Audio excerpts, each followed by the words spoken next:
네, 안녕하세요. 한 주간 잘 지내셨습니까? 오늘은 6권의 책을 함께 공부하겠습니다. 베드로 전후서, 요한 1, 2, 3서, 유다서 공부합니다. 먼저 베드로 전서를 보겠습니다. 베드로 전서의 저자는 누구인가? 1장 1절에 예수 그리스도의 사도 베드로는 베드로가 스스로 저자임을 밝히고 있습니다. 5장 12절에 보면은요, 실로아노가 베드로의 편지를 대필해 준 것을 우리가 알 수가 있겠습니다. 실로아노는 바울의 2차 전도 여행에 동참했던 신라입니다. 언제 쓰여졌는가? 고난이라는 말이 17회 반복되고 있습니다.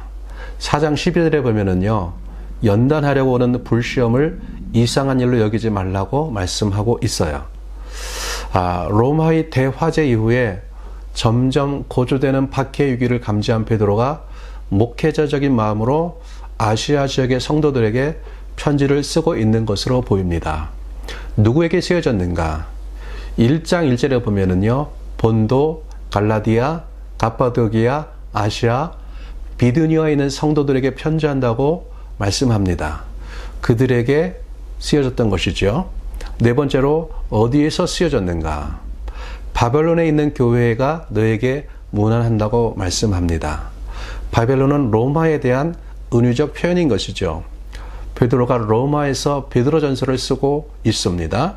쓰여진 이유는 무엇인가?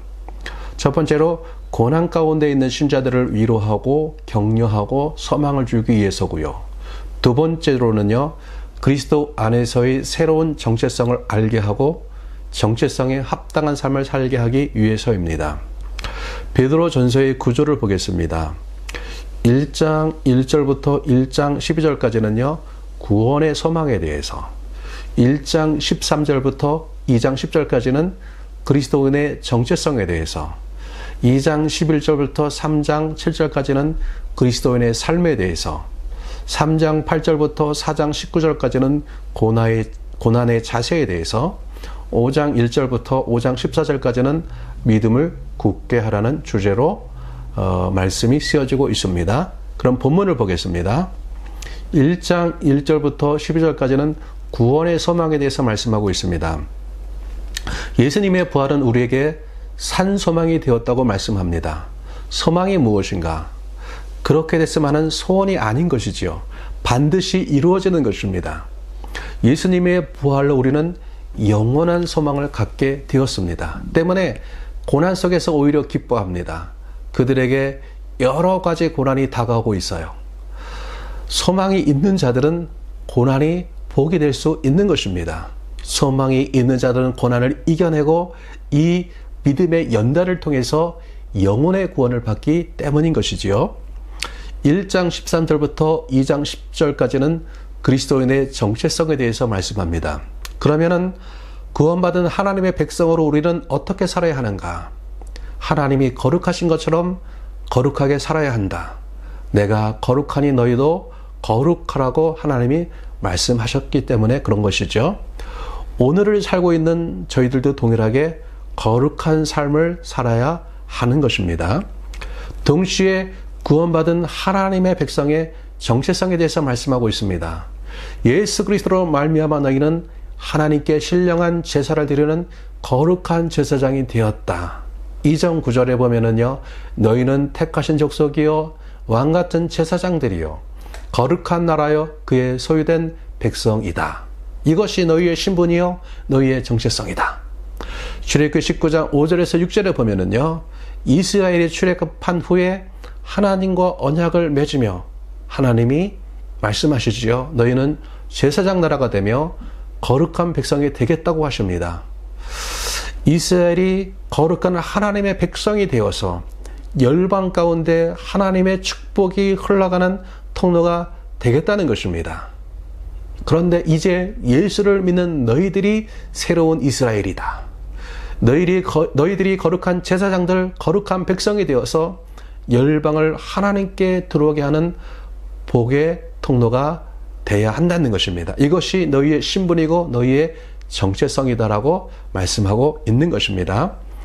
2장 14절부터 3장 7절까지는 그리스도인의 삶에 대해서 말씀합니다. 이런 식의 문장 구조를 카이아즘이라고 하는데 유대인들의 독특한 글쓰는 방식입니다. 말하고자 하는 핵심을 가운데 놓는 것입니다. A와 A-에는요, 선한 삶을 살라고 권면합니다. 그러면 선한 삶을 사는 것은 어떤 것인가? B와 B-, C와 C-에서 왕이나 총독, 주인에게 순종하고, 아내는 남편에게 순종하고, 남편은 아내를 귀히 여겨야 한다고 말씀합니다. 그리고 D에서 예수님의 모범을 보여주고 있어요. 예수님은 죄를 짓지 않으셨지만은 욕을 당하실 때 맞대어 욕하지 아니하고 심판하시는 하나님께 부탁했다고 합니다. 친히 십자가에 죽으셨는데 우리로 하여금 죄에 대하여 죽고 의에 대해 살게 하기 위해서인 것이지요. 고난과 선한 삶에 대한 베드로의 권면은 철저히 그리스도의 죽음에 기초하고 있습니다. 이것은 성도들이 왜 불의보다 의를 위해 고난을 당해야 함을 보여주고 있는 것입니다. 3장 8절부터 4장 19절까지는 고난의 자세에 대해서 말씀합니다. 고난의 때에 어떤 마음으로 고난을 맞이할 것인가? 의를 위해 고난을 받는 것은 복이다. 선을 행함으로 고난을 받는 것이 악을 행함으로 고난받는 것보다 낫다. 예수님이 고난을 받으신 것처럼 같은 마음으로 고난을 받으라. 이렇게 육체의 고난을 받으면 죄가 그쳐진다고 하고 있어요. 고난에 참여하는 것을 즐거워하라고 합니다. 이것이 그분의 영광이 나타날 때 기뻐하게 하려 함이라는 것이죠. 그리스도인으로 고난을 받는 것을 부끄러워하지 말라고 하고 있고요. 하나님의 뜻대로 고난을 받는 자들은 선을 행하며 그 영혼을 하나님께 의탁하라고 얘기하고 있습니다. 이것이 고난을 맞이하는 성도의 자세라는 것이죠. 5장 1절부터 5장 14절까지는 믿음을 굳게 하라는 것입니다. 먼저는 장로들에게 대한 당부가 나옵니다. 장로들에게 기꺼운 마음으로 양무리를 섬기고 본이 되는 행실을 하라고 말씀합니다. 젊은 자들에게는 장로에게 순종할 것을 말씀합니다. 마지막으로 당부하는 것은 겸손하게 행하고 깨어 있으라고 권면합니다. 왜냐하면 마귀가 우는 사자같이 두루 다니며 삼킬 자를 찾고 있기 때문에 그런 것이죠. 베드로 후서를 보겠습니다. 언제 기록되었을까? 1장 14절에 보면은요, 나의 장막이 벗어날 것이 임박한 줄로 알미라. 3장 1절에는요, 내가 이제 이 둘째 편지를 너희에게 쓰노니. 이 편지는 베드로의 첫 번째 편지 이후에 쓰여졌으며 베드로가 세상을 떠날 날이 얼마 남지 않은 때임을 알 수가 있습니다. 그래서 AD 64년에서 68년 사이에 쓰여진 것으로 보입니다. 수신자는 누구인가? 내가 이제 둘째 편지를 너에게 쓰노니라고 말씀합니다. 바로 수신자는 첫 번째 편지를 받았던 본도, 갈라디아, 갑바도기아, 아시아, 비두니아에 있는 교회와 성도들인 것이지요. 이 책이 쓰여진 주된 이유는 무엇인가? 교회 안에 들어온 거짓 선생들을 경계하고 주님의 재림을 기대하며 거룩한 삶을 사도록 권면하기 위해서입니다. 베드로후서의 구조를 보겠습니다. 1장은 하나님의 성품에 참여하는 것, 2장은 거짓 교사들에 대한 책망, 3장은 그리스도인의 재림에 대한 확신에 대해서 얘기하고 있습니다. 본문을 보겠습니다. 1장은 하나님의 성품에 참여하는 것입니다. 하나님은 우리가 하나님의 성품에 참여하기를 원하십니다. 하나님의 성품에 참여하는 것은요, 우리를 부르신 이를 알므로 되어집니다. 안다는 것은 그분과 관계한다는 것이에요. 우리의 신앙이 어떻게 하나님의 성품으로 덧입혀질까? 우리의 신앙은 믿음으로 시작합니다. 이 믿음 위에 하나님의 성품이 더해져야만 하는 것이지요. 믿음에 덕이 입혀져야 하고요. 덕의 지식이 더해져야만 하는 것이에요. 덕의 지식이 있을 때 덕이 온전해집니다. 지식의 절제에는 인내가 필요합니다. 인내는 주어진 조건 하에서 겸손히 견디는 힘을 말합니다. 이렇게 인내와 절제로 다듬어지고 준비되어진 영혼은 하나님과 사람을 향한 예배와 섬김의 실천인 경건으로 나아가야만 합니다. 경건의 형제우애를 형제우애의 사랑을 더해야 합니다. 이렇게 성도의 삶에 하나님의 성품이 더해질 때 성도는 온전해지는 것입니다. 1장 16절에 보면은요, 거짓 선지자들이 예수님의 재림 이야기를 교묘히 만든 이야기라고 했음을 알 수가 있어요. 초기 성도들은 예수님의 재림을 믿었고 많은 사람들이 임박한 재림을 믿었던 것으로 보입니다. 그런데 시간이 지나도 예수님이 오시지 않자 많은 사람들이 과연 예수님은 오시는가 의문들이 들었습니다. 거짓 선생들은 이 틈을 비집고 들어가서 이것은 교묘히 만든 이야기라고 유혹합니다. 베드로는 이것을 변증하며 그 증거로 변화산에서의 경험을 얘기하고 있습니다. 변화산에서 베드로는 예수님의 영광스러운 변모를 보았지요. 이것을 근거로 해서 예수님은 반드시 오실 것이다 라고 예증하고 있습니다.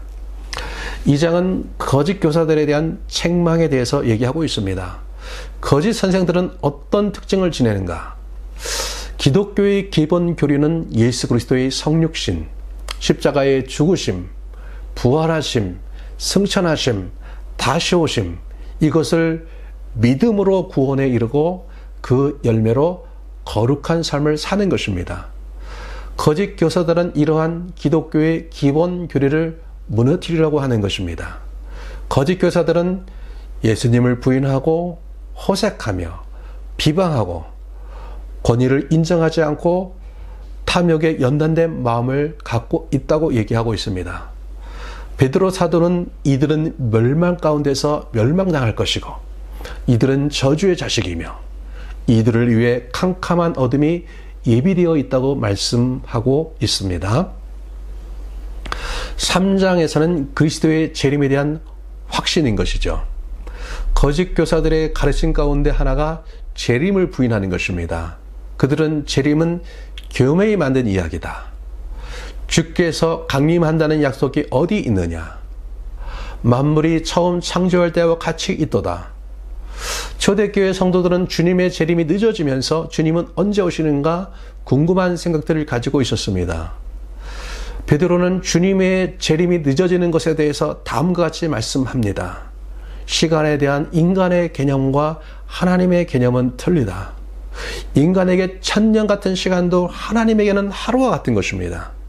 인간의 생각으로 하나님을 판단해서는 안 된다는 것입니다. 또한 오래 참으시는 하나님의 성품 때문이다라고 얘기합니다. 모든 사람들이 회개해서 구원함에 이르기를 하나님은 원하십니다. 이렇기 때문이다. 그러나 주의 날은 도적같이 임할 것이다 라고 말씀합니다. 요한 1서를 보겠습니다. 저자는 누구일까? 저자의 이름이 나와 있지 않습니다. 1장 1절에서 3절과 5절에 보면은요, 저자는 예수님을 보았고 만졌다고 합니다. 예수님을 직접 경험한 사람인 것이죠. 수신자들에게 자녀들아라고 호칭합니다. 나이가 많은 것입니다. 요한복음과 동일한 저자인 것을 우리가 느낄 수가 있어요. 요한복음과 많은 유사성을 가지고 있습니다. 요한복음의 서도와 요한일서의 서도가 같습니다. 요한복음 1장 1절에 보면은요, 태초에 말씀이 계시니라. 요한일서 1장 1절에 보면은요, 태초부터 있는 생명의 말씀에 관하여는. 요한복음과 같은 단어들, 많은 평행 본문들이 있습니다. 그래서 요한일서의 저자와 요한복음의 저자는 같은 저자이구나라는 것을 우리가 알 수가 있겠죠. 그래서 요한일서의 저자는 사도 요한입니다. 언제 기록되었을까? 수신자들을 자녀들아라고 부르고 있어요. 요한의 나이가 많이 있습니다. 지금도 많은 적그리스도가 일어났다고 얘기를 합니다. 지금 이단들이 활발하게 활동하고 있습니다. 요한 1서는 이 이단들의 활동을 배경으로 하고 있습니다. 바로 케린투스가 주장한 가연설이 왕성하게 활동하고 있던 시기인 것을 알 수가 있겠습니다. AD 바로 80년부터 90년까지로 요한 일서가 쓰여졌다고 우리가 볼 수가 있겠습니다. 누구에게 쓰여졌을까? 사도 요한의 목회적 권위 아래에 있는 에베소와 서아시아의 교회들에게 쓰여졌을 것으로 보입니다. 역사적 상황을 보겠습니다. 바로 케린투스의 가연설입니다. 가연설은 예수와 그리스도를 분리합니다. 인간 예수가 세례를 받을 때 그리스도라는 신적 존재가 강림했다. 그리스도는 인간 예수와 함께 있다가 예수가 고난을 받기 직전에 떠나갔다고 가연설은 주장하고 있는 것이죠. 따라서 고난받는 것은 인간 예수일 뿐이다라고 얘기를 합니다. 케린투스의 가연설은요, 하나님의 아들의 성육신을 부인할 뿐만 아니라 하나님의 아들이 우리를 위해 고난받으신 것도 부인합니다. 이것은 곧 우리를 위한 하나님의 크신 사랑도 부인하는 것이죠. 에베소 교회들의 이단들의 특징을 보겠습니다. 그들은 예수께서 그리스도이심을 부인합니다. 예수께서 하나님의 아들이심을 부인합니다. 예수께서 육체로 오신 것을 부인합니다. 이들을 적 그리스도라고 말하고 있는데요. 적 그리스도는 그리스도를 대적하라는 자라는 말입니다. 바로 케린투스의 이단적 가르침이 요한일서의 배경이 되고 있습니다. 이에 대해서 사도 요한은 어떻게 대응하고 있는가? 예수께서 그리스도이심을 강조합니다. 예수께서 하나님의 아들이심을 강조합니다. 하나님의 아들 예수 그리스도께서 육체로 오심을 말합니다. 바로 요한은 하나님이 우리를 사랑하셔서 독생자를 보내주셨다는 하나님의 사랑을 강조하고 있는 것이죠. 형제 사랑을 반복해서 강조하며 계명을 지켜야 함을 말하고 있습니다. 쓰여진 이유는 무엇인가? 2장 19절에 보면은요, 그들이 우리에게서 나갔으나 우리에게 속하지 아니하였나니. 이단을 쫓아낸 성도들을 격려하고 이들이 다시 성도들을 미혹할 수 있는 상황에서 이들을 경계하고 믿음에 바로 서게 하기 위해서 요한 일서가 쓰여졌던 것입니다. 구조를 보겠습니다. 1장 1절부터 2장 17절까지는 빛 가운데서 행하라. 2장 18절부터 3장 10절까지는 의를 행하라. 3장 11절부터 4장 21절까지는 서로 사랑하라. 5장 1절부터 21절까지는 아들 안에 거하라는 제목을 붙일 수가 있겠습니다. 본문을 보겠습니다. 1장 1절부터 2장 18절까지는 빛 가운데서 행하라 라는 것이죠.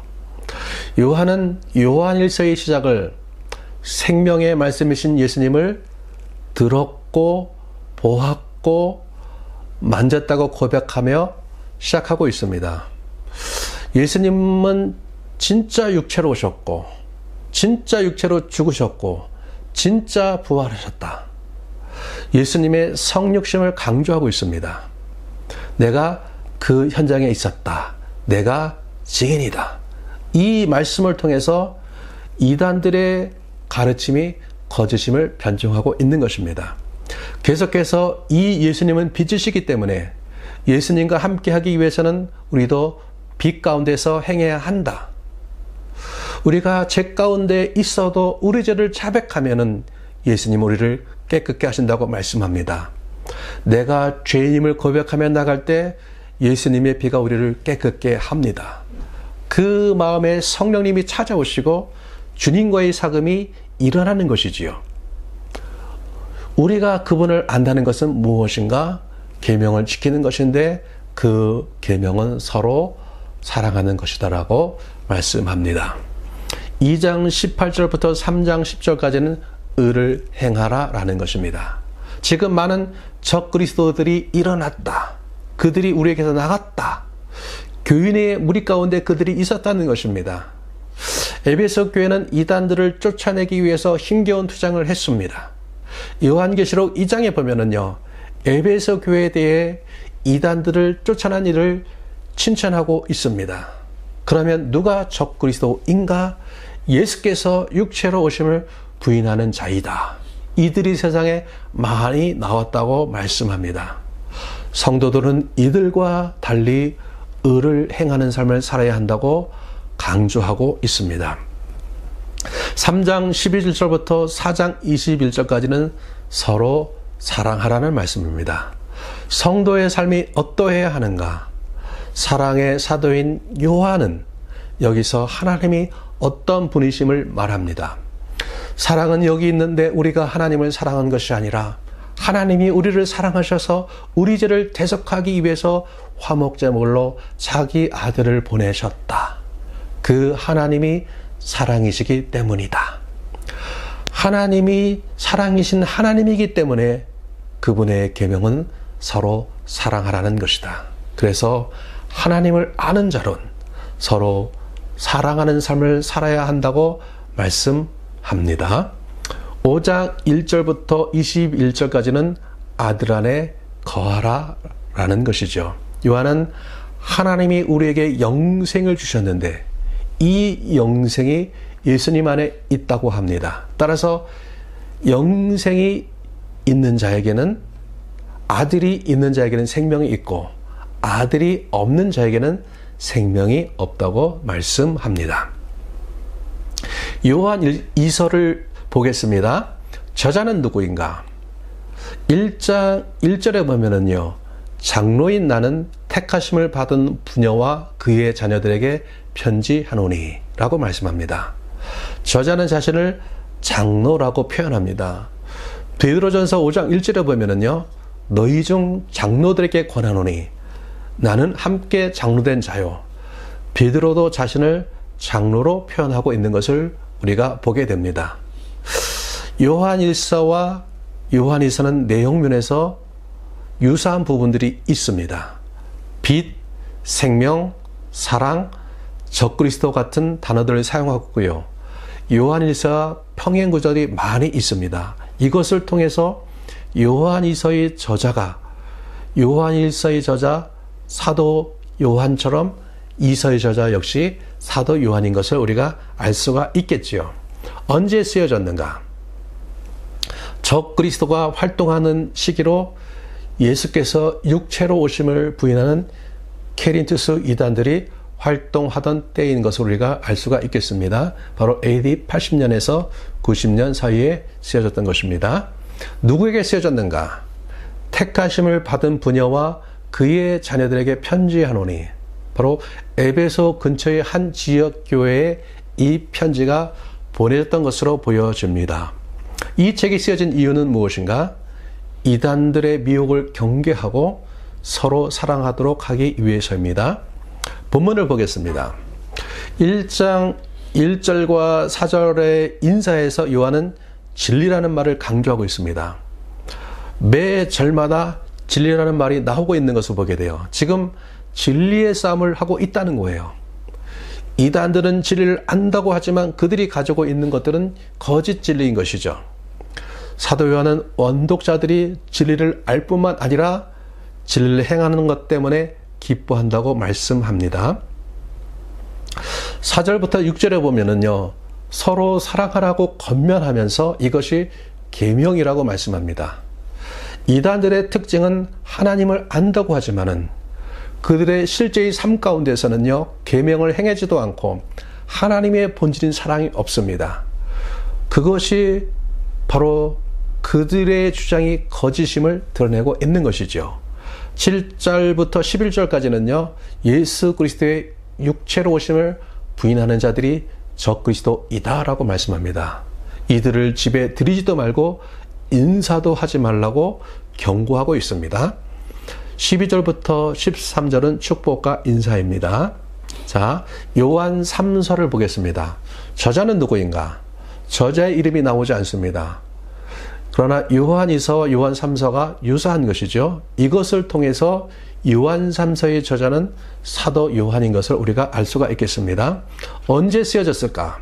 자신을 장로라고 소개한 것을 통해서 요한이 늙었을 때 쓰여졌을 것으로 보입니다. 바로 도미티안 박해 이전으로 보이는 것이죠. AD 80년에서 90년 사이에 쓰여졌을 것입니다. 누구에게 쓰여졌는가? 1장 1절에 보면은요, 장로인 나는 사랑하는 가요 곧 내가 참으로 사랑하는 자에게 편지하노라 라고 말씀하고 있습니다. 가요에게 쓰여졌던 것입니다. 역사적 배경을 보겠습니다. 첫 번째는 로마의 도로입니다. 로마는 거대한 제국의 통치를 효과적으로 하기 위해서 제국 구석구석에까지 도로를 깔았습니다. 이 도로를 통해서 군대, 여행객, 상인, 순회 철학자들이 쉽게 여행을 할 수가 있었습니다. 동시에 바울과 같은 복음 전도자들 역시 이 도로를 통해서 복음 전도 여행의 길을 갈 수가 있었던 것입니다. 두 번째, 순회 전도자들입니다. 복음서에 보면은 예수님께서 제자들을 파송하십니다. 누가복음 10장에 보면은요, 70인을 파송하시면서 각 지역과 동네로 둘씩 짝을 지어서 보내십니다. 바울도 역시 복음 전도자였으며 사도 요한 역시 순회 전도자로서 순회 선교사였습니다. 사도 요한이 사역하는 교회는 에베소 교회였습니다. 아시아 지역의 중심 교회예요. 굉장히 선교적인 교회입니다. 마치 안디옥 교회가 바나바와 바울을 이방 선교사로 파송했듯이 많은 순회 교사들과 순회 선교사들을 파송했던 것입니다. 순회 선교사들을 파송할 때 지역 교회나 그 지역에 거주하는 신자들의 섬김이 필요한 것이에요. 디모데전서나 디도서를 보면은요, 감독이나 장로를 선출할 때 그들의 중요한 덕목 중에 하나가 손님을 잘 접대하는 것입니다. 이 손님 중에 가장 중요한 것이 이러한 순회 전도자들을 접대하는 것이죠. 요한 3서는 순회 선교사를 대접하는 문제가 그 배경인 것입니다. 자, 요한 3서의 구절을 보겠습니다. 그래서 여기서 우리가 이 본문을 가지고 얘기를 해보겠습니다. A와 A-는 인사입니다. B에서는요, 가요를 칭찬하고 있습니다. 바로 순회 전도자들이 돌아와서 장로에게 보고한 것이죠. 가요를 칭찬합니다. 그가 진리 안에서 행하고 신실하게 행했고 사랑으로 행했다고 말씀합니다. B-에서는 데메드리오를 칭찬합니다. C와 C-에는 권면하고 있습니다. 나그네를 합당하게 전송하라고 합니다. 순회 선교사들이 떠날 때 필요한 것들을 준비해 줄 것을 당부하는 것이죠. 먹을 것, 의복, 여비 등을 준비해 주라는 것입니다. 왜냐하면 그들이 주의 이름으로 헌신한 사람들이기 때문입니다. D와 D-에서는요, 여기선 특별히 디오드레베의 행동과 가이오의 모습이 대조되고 있는 것이죠. 그가 그의 형제들을 비방하고 맞아들이지 않았고 쫓아냈다고 말씀합니다. 이에서는요, 순회 전도자를 영접하라고 말씀합니다. 이렇게 하여서 우리는 진리를 위한 동역자가 되는 것이지요. 자, 마지막으로 유다서를 보겠습니다. 저자는 누구인가? 1장 1절에 보면은요, 예수 그리스도의 종이요 야고보의 형제인 유다는, 이 유다는 누구인가? 초대 교부들인 터툴리안과 클레멘트, 오르겐 등은 유다서의 저자를 예수님의 형제 야고보의 동생으로 기록하고 있습니다. 그래서 저자는 예수님의 동생 유다인 것입니다. 그러면 유다는 어떤 사람인가? 요한복음 7장 5절에 보면은요, 그 형제들이라도 예수를 믿지 아니함이러라. 예수님의 공생애 동안에 예수님의 형제들은 예수님을 믿지 않았습니다. 사도행전 1장 14절에 보면은요, 예수님의 승천의 제자들과 어머니 마리아와 예수님의 동생들이 함께 전심으로 기도합니다. 아마도 예수님은 부활하신 후에 많은 사람들에게 자신들을 드러내셨는데 유다도 부활하신 예수님을 경험하지 않았을까 생각합니다. 유다서 1장 1절에 보면은 유다는 예수 그리스도의 종이라고 자신을 말하고 있습니다. 야고보와 같이 유다도 예수님을 육신의 형이라 부르지 않고 그리스도의 종이라고 부르고 있습니다. 원독자들은 누구인가? 원독자들은 유대적 배경을 가진 그리스도인들로 보입니다. 유다서 안에는요, 구약의 여러 사건뿐만 아니라 심지어 에녹서, 모세의 추측 같은 외경까지 인용하고 있는 것을 보게 됩니다. 쓰러진 이유는 무엇인가? 교회 안에 들어온 거짓 교사들의 정체를 폭로하고 성도들을 복음 안에 바로 세우기 위해서입니다. 유다서의 구절을 보겠습니다. 1절과 2절에서는 인사, 3절과 4절에서는 유다서의 목적에 대해서, 그리고 5절과 7절에서는 과거의 하나님의 심판에 대해서, 8절과 19절까지는 거짓 교사들에 대해서, 그리고 20장부터 23장까지 3절까지는 사랑하는 자들에 대한 당부의 말씀이고요. 24절과 25절에서는 축복하고 있는 것을 보게 됩니다. 그러면 첫 번째 인사를 보겠습니다. 그리스도를 위하여 지키심을 받은 자들에게 편지한다고 합니다. 여기서 지킨다라는 단어가 반복되고 있는데 지킨다라는 것이 중요합니다. 유다서에는 자기의 주의를 지키지 않은 천사들이 대조적으로 나오고 있어요. 자기를 지킨 자는 영생을 얻고 지키지 못한 자는 영원한 결박으로 흑암에 가둬지는 것이지요. 지금 거짓 교사들이 교회 안에 들어와 있어요.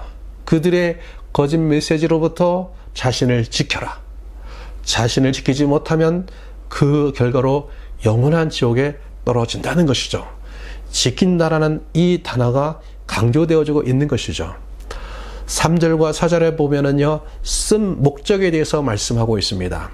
원래는 유다는 일반적인 구원에 대한 말씀을 전하려고 했으나 믿음의 도를 위해 힘써 싸우라는 편지를 쓰게 됐다고 얘기합니다.